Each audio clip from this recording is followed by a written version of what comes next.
for both the places is almost, I think the time is 1:23 here. तो 1:23 हुए हैं सुबह के या रात के, जो भी कहें आप, मिडनाइट के बाद के।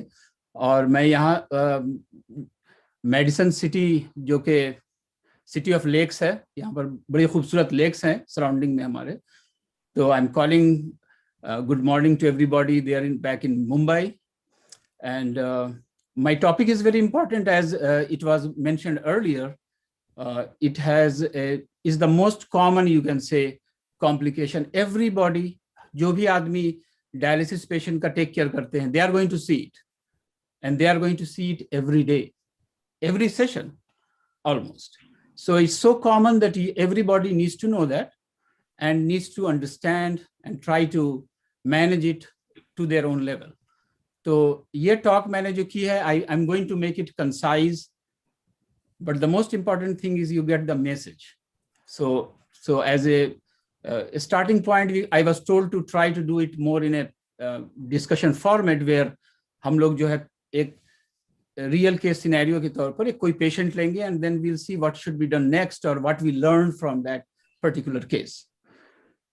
तो पहले केस पर आते हैं. एक पेशेंट है जिसका नाम मिस्टर स्नाइडर है, जो कि आपके मेंटेनेंस डायलिसिस पर है 3 times a week, Monday Wednesday Friday schedule.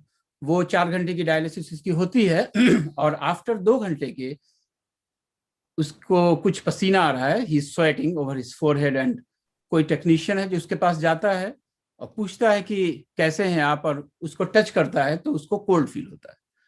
This is a very common scenario. हमारे राउंड्स के दौरान कभी कभी नजर आता है, पेशेंट से बात कर रहे हैं, वो स्टेयर करने लगता है. तो आपको नेक्स्ट स्टेप क्या होना चाहिए? इसमें कोई एक सवाल का कोई एक जवाब नहीं है. इसमें मैंने ऑप्शंस दिए हैं कि आप तुरंत एक बोलस देते हैं, ब्लड प्रेशर चेक करते हैं, या अल्ट्राफिल्ट्रेशन जो हो रहा है उसको होल्ड कर देते हैं, या फिर पेशेंट को खाने के लिए कुछ देते हैं. तो ऑब्वियसली ऐसी सूरत में जब आपको पेशेंट नजर आए कि बड़ा कोल्ड है और इसका रिस्पांस भी थोड़ा पुअर है, तो सबसे पहले आप ये करेंगे कि ब्लड प्रेशर चेक करेंगे. बाकी चीजें भी आप करेंगे, जैसे आप उसको बोलस भी देंगे, उसका होल्ड ऑफ भी कर देंगे इन द मीन टाइम, इसलिए कि आपके दिमाग में है कि उसका ब्लड प्रेशर लो हो सकता है.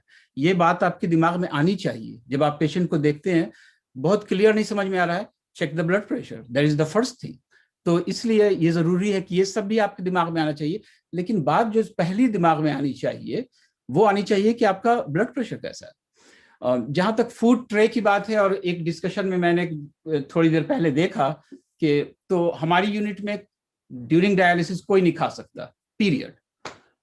जो भी डायबिटिक हो या नहीं हो, सबका स्केड्यूल बना हुआ है. रीजन ये है कि कुछ के खाने के दौरान में ब्लड प्रेशर गिरता है और मैं उसको थोड़ा सा टच करूंगा क्यों, और तो उसमें ये होता है कि पेशेंट फील करते हैं डिस्क्रिमिनेटेड, के उसको खाने दे रहे हैं, मुझे नहीं खाने दे रहे हैं. अब किससे किससे कहें, तो हम लोगों, लेकिन जो प्रोटीन लॉस को बचाने के लिए या उसको रिकवर करने के लिए हमारे पास कॉन्सेंट्रेटेड प्रोटीन सोल्यूशन होता है, जो कि at the end of the dialysis everybody is offered. Specially जो लोग हाइपोएल्बुमिनेमिक होते हैं, उनको हमारी टीम के जो न्यूट्रिशनिस्ट हैं सबको ऑफर करते हैं. Some of them they like it and some don't like it. So based on that, we manage it, but routinely we do not provide food during dialysis because it can be seen association of blood pressure drop in those patients. So another patient was Miss Ariana, was treated for symptomatic hypotension with NS during her Tuesday session. After stabilizing her, the appropriate next step क्या होना चाहिए? तो जो blood pressure का drop होता है उसकी वजहें क्या हैं, क्यों ड्रॉप होता है? एक तो ये कॉमन है, ये हम लोगों ने सीखा कि इसे कॉमन प्रॉब्लम. तो जब भी पेशेंट आता है तो हमारा एक ड्राई वेट होता है, which is estimated dry weight, जो कि एक क्लिनिकल जजमेंट बेस्ड होता है. आप उसको एग्जामिन करते हैं और आपका डॉक्टर एक नंबर देता है और उसके हिसाब से आप उस पेशेंट को उस नंबर तक लाने की कोशिश करते हैं. That is the dry weight. जब वो ड्राई वेट तक पेशेंट को लाना होता है, अगर ड्राई वेट सही ढंग से एडजस्ट नहीं किया गया, या फिर ओवर टाइम आपके अंदर चेंजेस होते हैं, आप अपना वेट गेन कर रहे होते हैं वाटर वेट के अलावा, तो अगर आप उसको कंसीडर ना करें तो एक प्रॉब्लम हो सकती है. You are trying to remove fluid which is not there.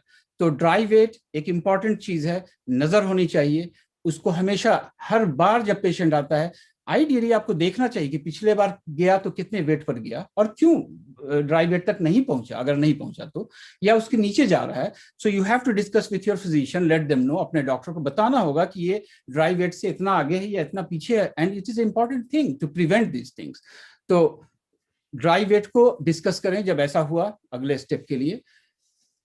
ये भी देखें कि वो कौन सी दवाइयां लेता है। ऑफ कोर्स हमारे पेशेंट्स काफी सारी एंटी हाइपरटेंसिव मेडिकेशंस पर होते हैं, इसलिए कि उन्हें जो है ब्लड प्रेशर एक इश्यू होता है, high blood pressure in general.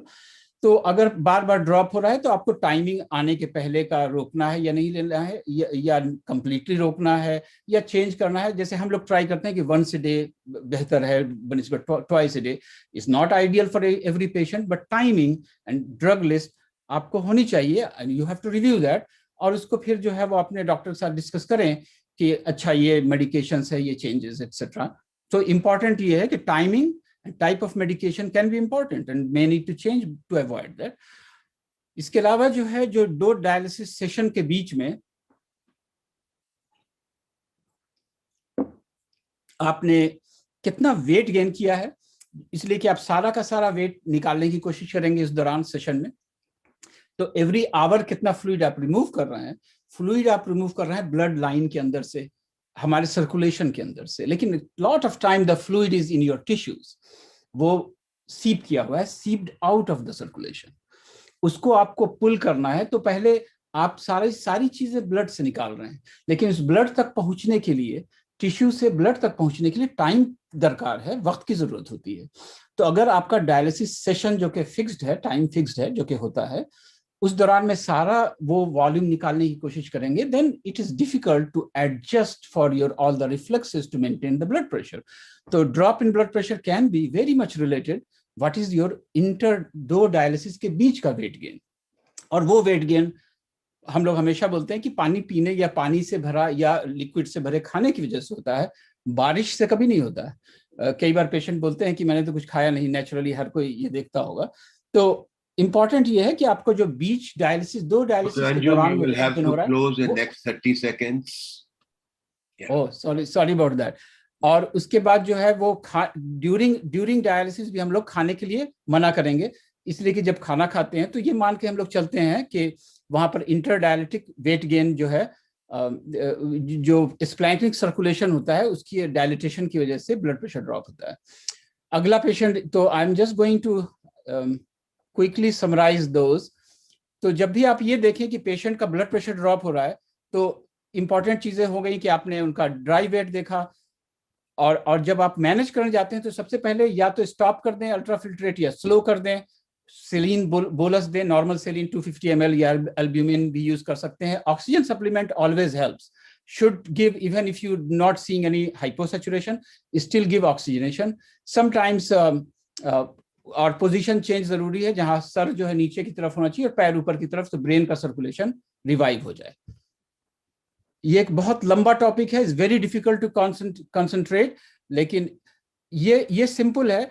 लेकिन जब आप ब्लड प्रेशर लो होने के साथ साथ अदर सिम्टम्स देखें, जैसे फीवर देखें, एब्डोमिनल पेन देखें, चेस्ट पेन देखें, तो इन सारी चीजों में other reasons, not from just fluid removal, but can be a secondary condition, like patient को कहीं पर infection है, patient को कहीं पर heart problem हो रही, कोई other occult problem है, इसको recognize करने के लिए examine करना जरूरी है। और अगर आपको ऐसा लग रहा हो तो always tell your doctor or whoever takes care of that patient at that time. So rest slide I have to rush through. Yeah. I think you have given the message to them that this is the very commonest complication during dialysis, and what a technician is supposed to do if he gets that. और अगर आप treat ना करें तो thrombosis हो सकती है, इसलिए ब्लड फ्लो स्लो हो गया, इस्कीमिया हो सकता है हार्ट में या सर्कुलेशन में, मोर्टेलिटी ज्यादा देखी गई है, सारी स्टडीज शो करती हैं। और उसके बाद डायलिसिस भी पूरी नहीं हो पाती है, रोकना पड़ता है। तो ये सब प्रॉब्लम्स हैं। Thank you. It was a shorter time, and I tried. I don't know how much you got the message, but